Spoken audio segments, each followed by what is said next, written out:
Since we have heard the devastating news of Kobe Bryant's helicopter crash, there has not been a day without new articles and details about the incident. Like it is not hard enough for Vanessa and her family to go through all the pain in the public's eye, with the new leaked pictures, things have become absolutely devastating. Hit the bell and subscription button and come with me to find out what pictures I'm talking about.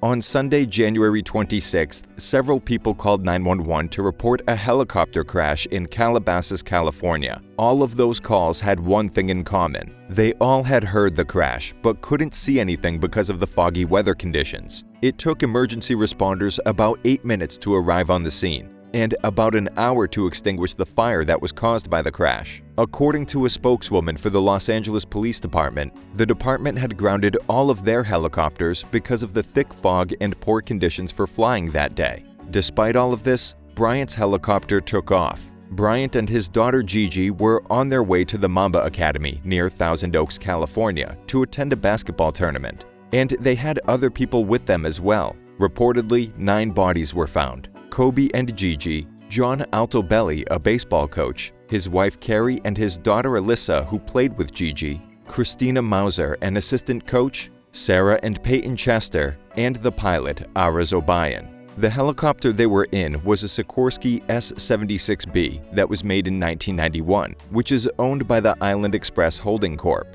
Based on the reports, Kobe had been using this particular helicopter with some regularity. He used this same one to travel to his final NBA game in April 2016. The reason why Kobe was a fan of helicopters and was using them so frequently was to avoid getting stuck in LA's traffic for 2 hours. Also, to keep his body fresh. To him, the helicopter was just another tool for maintaining his body. This was no different than his Whirlpool tubs or his custom-made Nikes. Also, considering his fragile knees, his sore back, and his chronic agita, he couldn't sit in a car for 2 hours. There was also another reason for this. Kobe preferred to fly by helicopter because he could get home from basketball practices faster and spend more time with his family.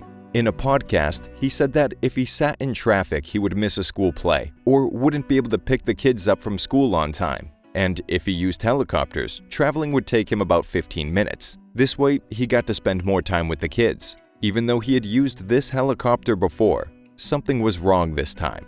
Because of the weather conditions, the pilot requested a special visual flight rule which had to be authorized by the air traffic controller.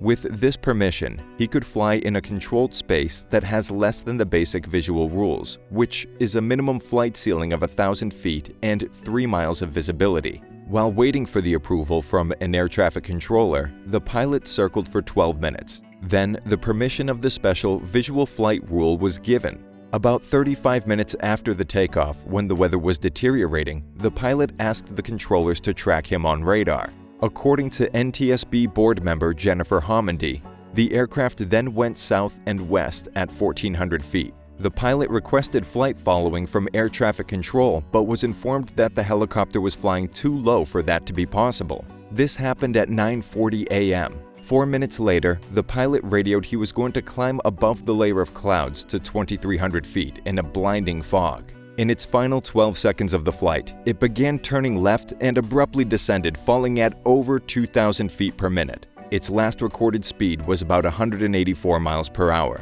Despite the reports that the pilot had a commercial certificate and was also a flight instructor who, as of July 2019, had accrued 8,200 hours of flight time, the helicopter crashed.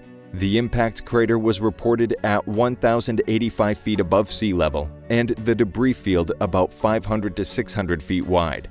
With digging into the pilot's history, some unsettling facts started surfacing. The Daily Mail reports that Zobayan was already reprimanded by the Federal Aviation Administration in May 2015 for violating flight rules. And the Island Express company that hired him has had at least 3 previous helicopter crashes since 1985, 2 of which were fatal, according to the National Transportation Safety Board. Learning about all of this, Vanessa took matters into her own hands.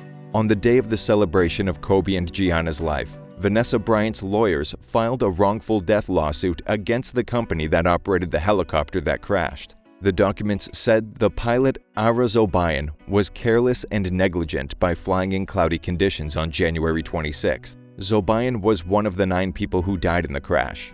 Vanessas Lawsuit states that the pilot was negligent in 8 different ways, including failing to properly assess the weather, flying into conditions under which he couldn't navigate by sight, failing to avoid natural obstacles, and failing to properly and safely navigate the helicopter.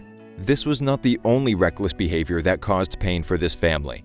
On Friday, the 28th of February, a report was published by the Los Angeles Times that revealed deputies in the Los Angeles Sheriff's Department may have shared graphic photos of human remains from the site of the January 26th helicopter crash.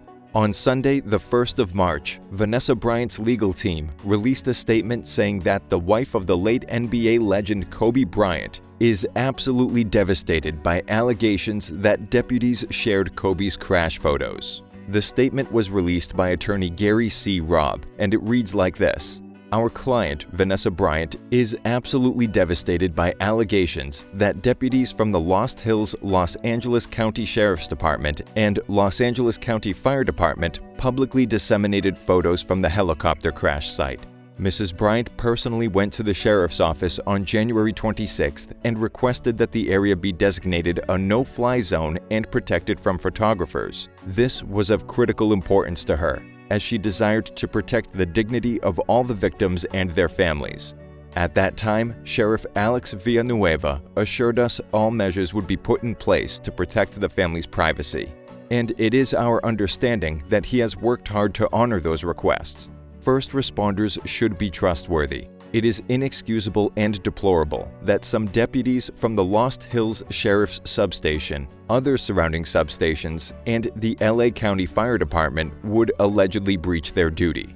This is an unspeakable violation of human decency, respect, and of the privacy rights of the victims and their families. We are demanding that those responsible for these alleged actions face the harshest possible discipline, and that their identities be brought to light, to ensure that the photos are not further disseminated.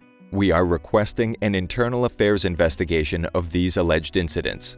Based on the reports, the Sheriff's Department has quietly ordered deputies to delete any photos in an attempt to keep the matter under wraps. And I do really hope that the pictures are removed. That is the least they can do for Kobe's family, and all the families of those who lost their lives in the crash. As you guys can see, even though Vanessa is mourning the loss of her husband and her daughter, she is handling things strongly to make sure that justice is being served. The love that these two had was and still is one to fight for even though he's gone. Kobe Bryant met Vanessa when she was working as a background model on the set of a Snoop Dogg music video. Back then, he was 21, a rising star in the world of basketball and already famous. Meanwhile, she was only 17 and was still a senior in high school. The news that one of the students was dating an LA Lakers star player sent shockwaves through the campus and gave Vanessa some unwanted attention. Allegedly, she was even forced to skip her prom and finish her education through homeschooling because of that. Kobe and Vanessa were engaged 6 months after they met in November 1999. Vanessa was only 18 at the time, while Kobe was 22. And because they were so young, many people thought that their relationship wouldn't work from the start. But the couple proved to everyone that they were serious about their lifelong commitment, and in 2001, they got married. The wedding took place on April 18, 2001 in California, and it was a very low-key ceremony. They chose not to sign a prenup because, according to her cousin, Kobe loved Vanessa too much to sign one. Bryant's family wasn't too happy with the quick wedding, and that's why the ceremony wasn't attended by his parents nor his 2 sisters. Because of this disagreement, the family was estranged for over 2 years, and only the birth of the couple's first daughter Natalia in January 2003 was what brought them back together. The Bryant family didn't live in peace for long, though. In the summer of 2003, Kobe was arrested in connection with an investigation of a sexual assault claim made by a 19-year-old hotel employee.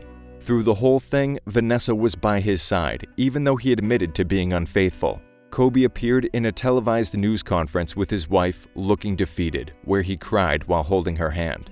The whole thing ended in 2004 when the charges were dropped because the victim refused to testify. The scandal affected Vanessa's life a lot. In the documentary Kobe Bryant's Muse, the basketball player revealed that Vanessa had been pregnant but suffered a miscarriage in early 2005. He blamed himself for the loss. But in May 2006, the Bryants were blessed with their second daughter, Gianna. And in December 2016, the couple had their third daughter, Bianca Bella. And in June 2019, they welcomed their fourth girl, Kobe. But their love story ended too soon. On Monday, February 24th, they held a public memorial service for Kobe, his daughter, and all the victims at the Staples Center, where the basketball icon played most of his career. Vanessa chose February 24th as the date in honor of the numbers Kobe and Gianna wore on their jerseys, 24 and 2. A private funeral was held for the father and daughter in Orange County on February 7th.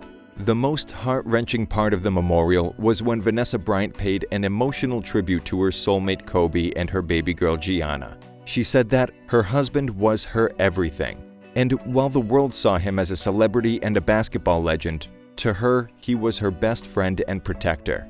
She also said that he was the MVP of girl dads. He loved watching movies with his daughters and put them to bed every night. Vanessa shared that she and Kobe planned to renew their vows and travel the world together.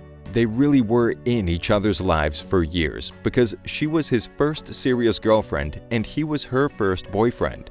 Even though he physically is not next to her anymore, Vanessa is fighting for him despite her wounded heart. I just hope that Vanessa and her family will be able to find some peace sometime in the future.